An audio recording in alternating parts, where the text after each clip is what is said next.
ایک واقعہ سناتا ہوں خواجہ معین الدین اجمیری کا. عطائے رسول ہند الولی حضرت خواجہ معین الدین اجمیری رحمت اللہ تعالی علیہ. میرے حضرت صاحب فرمایا کرتے ہیں ہم کٹر قادری ہیں، پر ہم کھل کے یہ بات مانتے ہیں کہ ہندوستان کے بادشاہ کا نام معین الدین اجمیری ہے. یہ ببانگ دہل مانتے ہیں. بہرحال ہند الولی حضرت خواجہ اجمیری ہیں. خواجہ اجمیری جب نئے نئے آئے نا یہاں اجمیر شریف میں، آپ نے خیمہ لگایا تھا، کپڑے کا خیمہ لگا کے اس میں رہتے تھے. تو ایک نوجوان تھا، وہ باہر رہتا تھا اجمیر سے، تو وہ آیا کچھ دنوں کے لیے،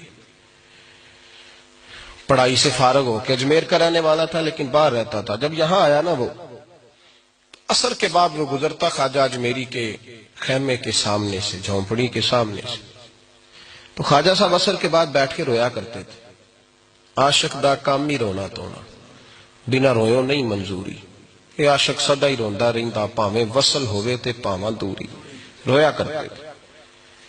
تو نوجوان بڑا سادہ سا تھا، بچپن میں والد فوت ہو گئے، صرف ماں ہی ماں تھی. ایک دن اماں سے جا کے کہنے لگا یہ مسلمانوں کا سادھو روتا کیوں ہے؟ اماں کہنے لگی مجھے کیا پتا. بچہ کہتا میرے اندر تجسس بڑھ گیا کہ بابے سے پوچھوں تو صحیح کیوں روتا ہے. 2 4 5 10 دفعہ میں گزرا. ایک دن بے چین ہو کے میں کمرے میں چلا گیا اجرے میں. تو میں نے کہا بابا کیوں روتے ہو؟ کہنے لگے مجھے اپنے شیخ کی یاد آتی ہے، مجھے یاد آتی ہے. تو وہ بچہ کہتا ہے مجھے اس وقت تک پتہ نہیں تھا کہ محبت میں بھی رویا جاتا ہے. میں سمجھتا تھا رونا صرف دکھوں میں آتا ہے. شیخ کی یاد آتی ہے.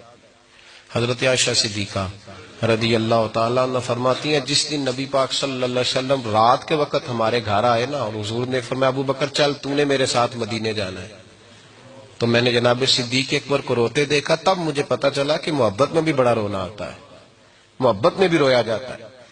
فرماتے ہیں خواجہ اجمیر تو وہ نوجوان کہنے لگا بابا پیار میں بھی رویا جاتا ہے؟ کہا ہاں. کہنے لگا میں نے بھی رونا ہے. تو آپ فرمانے لگے 2 شرطیں ہیں کہ کلمہ پڑھ جا، دوسرا میرا مرید ہو جا، آ جائے گا رونا. کہتے بلوش ہی لگ گئی، کبھی آنسو دیکھے ہی نہیں تھے. حضرت اجمیری کہتے ہیں اس طرح کر لے. کہنے لگا جی میں اپنی اماں سے پوچھ لوں. اماں کے پاس گیا تو اماں کہنے لگی بیٹے میں تجھے جانتی ہوں، تیرے دل میں جو بات بچپن سے آ جاتی ہے نا پھر وہ نکلتی کوئی نہیں.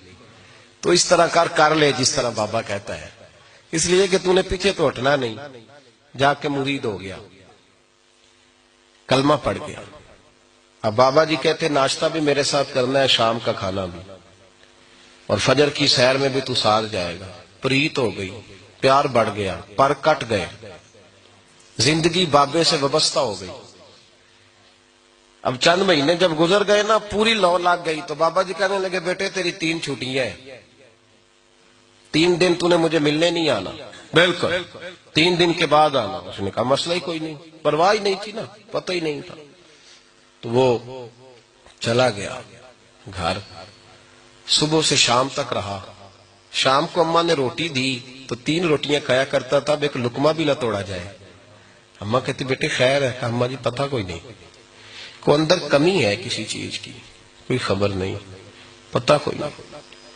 خواجہ صاحب رحمت اللہ تعالی علیہ کا وہ مرید اماں بار بار پوچھتی لیکن کوئی بات ہو تو بتائے نا. کچھ نہیں اماں کوئی نہیں. بڑی مشکل سے شام ہوئی، شفق غائب ہوئی، اندھیرا جو چھایا، ساری دنیا بستر پہ لیٹ گئی. تو اس نے اٹھ کے چھت پہ گھومنا شروع کر دیا. بچہ نہ سوئے تو اماں کیسے سوئے؟ اماں بھی چھت پہ آئی. کہا بیٹے کیا بات ہے؟ کہا اماں پتہ کوئی نہیں، کوئی میری نیند اڑا کے لے گیا. بیٹے تو نے روٹی بھی نہیں کھائی؟ کہا اماں کوئی نہیں پتا، کوئی پتا نہیں. جب 12 بجے کے بعد کا وقت آیا تو پھر ہلکے ہلکے آنسو نکلے، اور جب سحری چمکی تو دھاڑے مار کے رویا. بیٹے کیا ہوا؟ لگا اماں میں نے بابا جی کے پاس جانا ہے، اسے کہہ مہربانی کرے، میں نہیں، یہ جدائی میرے بس کا روگ نہیں، اب نہیں میں نہیں رہ سکتا. فجر کی نماز پڑھ کے تو اماں گئی، کہنے لگی مہربانی کر اسے بلا. تو بابا جی کہنے لگے اسے کہہ ابھی تو 1 دن گزرا ہے، ابھی تو وقت بڑا پیچھے ہے، ابھی ٹائم ہے. بس اگلے دن کی جو شام ہوئی تو ماں کے قدموں میں گر گیا، کہنے لگا خدا کا واسطہ اسے کہو میرا نہیں گزارا ہوتا، اب نہیں، آبادی ہو گیا، اب اگر اس کی دید کا نشہ نہ ملا تو مر جاؤں۔ حضرت اجمیری رحمت اللہ علیہ کے پاس اماں روتی ہوئی آئی، کہنے لگی بابا مجھے نہیں پتا تیرا اس کا رشتہ کیا ہے، میں تو ماں ہوں۔ اس کے آنسو گرتے ہیں تو میرا کلیجہ پھٹتا ہے، وہ جب روتا ہے تو میری جان نکلتی ہے، مہربانی کر اسے دید کا نشہ دے، میرا بیٹا ہے بلکتا ہے دیکھا نہیں جاتا۔ جب یہ لفظ کہے تو آپ فرمانے لگے ماں تو اب ایس کرنی کی ہو تو میرے رسول دیدار منع کر دیتے ہیں، تو ماں بن کے آئی ہے تو تجھے کیسے روک دوں؟ فرمایا جا اسے کہہ آ جائے۔ اب وہ وہاں سے نکلا تو دوڑا آیا اور آ کے کھڑا ہوا تو حضرت اجمیری مریدوں کو سبق پڑھا رہے تھے، کتاب کھلی ہوئی، بات ہو رہی تھی مریدوں کے ساتھ گفتگو ہو رہی۔ وہ آ کے کھڑا ہو گیا، ایک نظر یوں اٹھائی تو دروازہ، بڑی دیر سے کھڑا، یوں نظر اٹھائی اس کی طرف دیکھا، بس دیکھا ہی تھا کہ وہ دھاڑے مار کے رونے لگا۔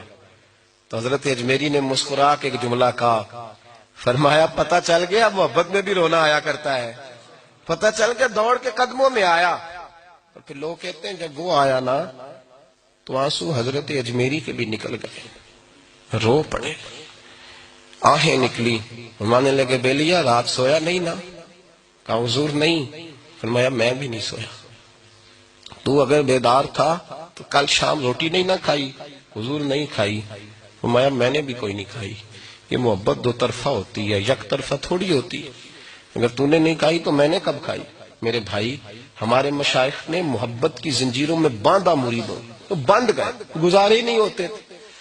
قطب الاقطاب حضرت خواجہ قطب الدین بختیار کاکی رحمت اللہ علیہ فرماتے میں حضرت خواجہ معین الدین چشتی رحمت اللہ علیہ کی خانقاہ میں بیٹھا تھا، اچانک ایک تاجر، ایک دنیا دار شخص آیا، حضرت خواجہ معین الدین چشتی رحمت اللہ تعالی علیہ کے سامنے بیٹھے ہوئے آپ کے ایک مرید شیخ علی علیہ رحمہ جن کا نام تھا، ان کی طرف وہ تاجر تیزی سے بڑھا اور شیخ علی کا گریبان پکڑ لیا۔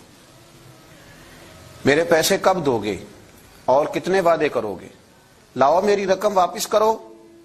حضرت خواجہ معین الدین چشتی رحمت اللہ علیہ ساری صورتحال سے بے خبر تھے، جلدی سے اٹھے اور اٹھ کر کے اس تاجر سے کہا کہ معمہ کیا ہے، بات کیا ہے؟ کہا حضور بہت عرصے تھے آپ کے اس مرید شیخ علی نے میری رقم دینی ہے اور واپس نہیں کرتا۔ خواجہ صاحب علیہ رحمہ نے شیخ علی کی طرف دیکھا اور فرمایا یہ معاملہ کیا ہے؟ عرض کی حضور غریب ہوں، کمزور ہوں، تنگ دست ہوں، قصدن ایسا نہیں کر رہا، اس سے کچھ مہلت لے چکا ہوں وہ ختم ہوئی، اب اور مہلت کا سوالی ہوں، اور یہ مجھے مہلت دینے کو تیار نہیں ہے۔ خواجہ اجمیر علیہ رحمہ نے اس تاجر کی طرف دیکھا اور فرمایا غریب ہے، مجبور ہے، اس وقت تنگ دست ہے، اس کو کچھ مہلت دے دو، یقیناً تمہاری رقم لوٹا دے گا۔ اس نے حضرت خواجہ علیہ رحمہ کے ساتھ بھی توہین آمیز لہجہ معاذ اللہ اختیار کیا، ابھی لے کر کے جاؤں گا، پوری رقم لے کر کے جاؤں گا، ورنہ نہ صرف یہ کہ اسے رسوا کروں گا بلکہ میں اسے بازاروں میں کھینچوں گا۔ خواجہ قطب علیہ رحمہ فرماتے ہیں جتنے لوگ وہاں بیٹھے تھے ان سب کی طرف جب شیخ علی دیکھتے تو کمزور پڑتے، روتے، میرے پیر بھائیوں کے بیچ آ کر سرعام اتنے لوگوں میں میری اتنی رسوائی کر ڈالی۔ خواجہ اجمیر نے اپنی اس مرید کی آنکھوں میں جب آنسو دیکھے تو بڑا ہی دل نرم ہوا، اس کو کہا کچھ مہلت دے دے، اس نے کہا نہیں نہیں مجھے تو ابھی اپنی رقم چاہیے۔ خواجہ صاحب رحمت اللہ علیہ نے زمین پر چادر بچھائی، چند سکے جیب سے کیا نکالے تھے کہ اللہ تبارک و تعالیٰ نے بھرے خزانوں سے دولت عطا فرما دی، یہ ہے تمہاری رقم، اٹھاؤ اور لے جاؤ۔ تمہیں فقیروں کو اس طرح رسوا نہیں کرنا چاہیے تھا، تمہیں خانقاہوں میں بیٹھے ان سادہ اور کمزور لوگوں کے ساتھ یہ رویہ روا نہ رکھنا چاہیے تھا۔ یہ کہا اس شخص نے پیسے اٹھانے شروع کیے، اور اٹھاتے اٹھاتے نا جب اس کی نظر زیادہ مال پہ پڑی تو کچھ زیادہ پیسے بھی اٹھا لیے۔ ذرا نظر بچا کے دیکھتا کہ خواجہ صاحب دیکھ تو نہیں رہے، کچھ زیادہ رقم ہتھے آئی اور وہ چلتا بنا۔ حضرت خواجہ علیہ رحمہ نے شیخ علی کو تھپکی دی، فرمایا اللہ نے تمہاری عزت رکھی، پر ایک بات میری یاد رکھنا، جب بھی بھروسہ کرنے کو دل ہوا جب بھی کسی طرف سہارا ڈھونڈنے کا دل ہوا تو یا خدا کی طرف دیکھنا یا محمد مصطفیٰ کی طرف دیکھنا صلی اللہ علیہ وسلم۔ یہ کیا درویشوں کا کیا کام کہ وہ دنیا داروں سے پیسے لے اور دنیا داروں کے ساتھ معاملات کرے، تمہاری یہ روش اچھی نہیں، لیکن اللہ نے تمہارا وقار رکھا۔ خواجہ قطب کہتے ہیں وہ بات تو ختم ہو گئی، لیکن شیخ علی کے چہرے پر کئی دنوں تک افسردگی رہی۔ وہ ان سب لوگوں کو پلٹ پلٹ کے دیکھتے جن کے سامنے آ کے اس نے گریبان پکڑا تھا تو بیچاروں کی طبیعت بگڑتی، دل پہ افسوس ہوتا، اس کو ایسا نہ کرنا چاہیے تھا، میری غریبی کا یوں مذاق نہ اڑاتا۔ کہتے ہیں چند ہفتے گزرے تو اس تاجر کو ہم نے دوبارہ خواجہ صاحب کی خانقاہ میں داخل ہوتے دیکھا، لیکن اب کہ وہ بڑا ہی پریشان آیا، اب کہ وہ بڑا ہی افسردہ آیا، اب کہ وہ آیا تو ہانپتا کامتا تڑپتا آیا، چادر بڑی ساری اوڑھ رکھی ہے، آتے ہی حضرت خواجہ کی خدمت میں بیٹھا، تڑپ کے رونے لگا، کہنے لگا اجمیر کے بادشاہ بھول گیا تھا، معافی ہو سکتی ہے، غلطی ہو گئی تھی، درگزر کا سوالی بن کے آیا ہوں۔ عطائے رسول ہند الولی غریب نواز رحمت اللہ تعالی علیہ فرمانے لگے پہیلیاں نہ بجھا، جو بات ہے اس کو کھول کر کے بیان کر، فقیر تیری ہر بات سننے کو اور درگزر کرنے کو تیار ہے۔ اس نے اپنا ہاتھ چادر کی اوٹ سے نکالا تو کہنے لگا حضور خشک ہو گیا ہے، اٹھتا ہی نہیں، حضور تکلیف میں ہوں، آزمائش میں ہوں۔ ہوا دراصل یہ تھا کہ میں نے نا وہ میں نے سکے اٹھاتے اٹھاتے نا آپ سے نظر بچا کے کچھ زیادہ اٹھا لیے تھے، تو آپ کی ناجائز دولت، میں نے آپ کی دولت کو ناجائز حاصل کر لیا تھا، تو حضور اس سبب سے میرا ہاتھ چھل ہو گیا، مجھے اتنے لینے چاہیے تھے جتنے میرے بنتے تھے، میں نے ناجائز پیسے لے لیے۔ خواجہ اجمیر فرمانے لگے دنیا دار ہے تو ابھی تک دنیا داری میں ہی اڑا ہوا ہے، تو دنیا دار ہے تو ابھی تک تیرا خیال سکوں میں، پیسوں میں، دھیلوں اور اشرفیوں میں اڑا ہوا ہے۔ فرمانے لگے مجھے پتا تھا تو زیادہ اٹھا رہا ہے، لیکن فقیر کے پاس جو خزانے ہیں وہ اس کے ذاتی نہیں، وہ رب کریم کے دیے ہوئے ہیں۔ اللہ کے خزانوں میں سے کوئی لے گیا تو لے گیا، لیکن تو یہ کیا سمجھتا ہے کہ زیادہ سکے اٹھانے کی وجہ سے تیرا ہاتھ چھل ہوا ہے؟ یہ اس لیے تیرا ہاتھ خشک ہو گیا ہے کہ تو نے ایک فقیر اور درویش کو بھرے مجمع کے اندر رسوا کر ڈالا تھا۔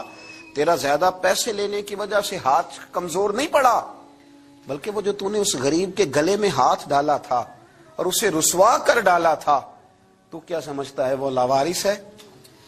اگر وہ کمزور ہے، تنگ دست ہے، تو بندہ تو رب کریم کا ہی ہے نا، جو تاجر، سیٹھ، نواب اور ذمہ دار کا رب ہے، غریبوں کا بھی وہی رب ہے، ان مسکینوں کا بھی وہی رب ہے، ان کمزوروں کا بھی وہی رب ہے۔ کہنے لگا حضور معافی کا سوالی ہوں۔ فرمایا اٹھ کے جا اور بھرے مجمع میں جا کے ایک دفعہ اس درویش سے معافی مانگ، مجھے امید ہے عرش کا رب تیرے سارے گناہ معاف فرما دے گا۔ ایک دفعہ معافی مانگ لے، جا سوال کر لے۔ وہ شیخ علی کے سامنے آ کے کھڑا ہوا، وہ کہنے لگا اگر آپ معاف کر دیں تو میری تکلیف دور ہو جائے گی۔ شیخ علی کی آنکھوں میں چھم چھم آنسو برسے، کہنے لگا آپ نے معاف کیا کہ نہیں کیا؟ کہنے لگے یار تو تاجر ہے، تو ذمہ دار ہے، تیرے دل میں پتہ نہیں کیا تصور ہے، پر میں نے تو معاف کرنا ہی ہے، اس لیے کہ نہ میں تاجر ہوں، نہ میں ذمہ دار ہوں، نہ میں دنیا دار ہوں، میں تو غریب نواز کا ماننے والا ہوں۔ میری مجبوری یہ ہے کہ جس شخص کا میں نوکر ہوں نا، اس نے سکھایا ہی معاف کرنا ہے، جس کے در دولت پہ میں رہتا ہوں انہوں نے درگزر کرنا سکھایا ہے۔ ادھر جب معافی ہوئی تو خواجہ اجمیر نے تھپکی بھی دی، دعا بھی فرمائی، رب کریم نے شفا عطا فرما دی۔ تو خواجہ اجمیر فرمانے لگے میاں جا، تیری تندرستی ہوگی، چلا جا۔ کہنے لگا حضور اب کس نے جانا ہے، اب تو میں تیری دہلیز پہ جھاڑو دیا کروں گا۔ یہ ہاتھ جو تیری دعا کی برکت سے شفا یاب ہوا ہے اجمیر کے والی، اب میں یہاں جھاڑو دوں گا، اب میں یہاں نوکری کروں گا۔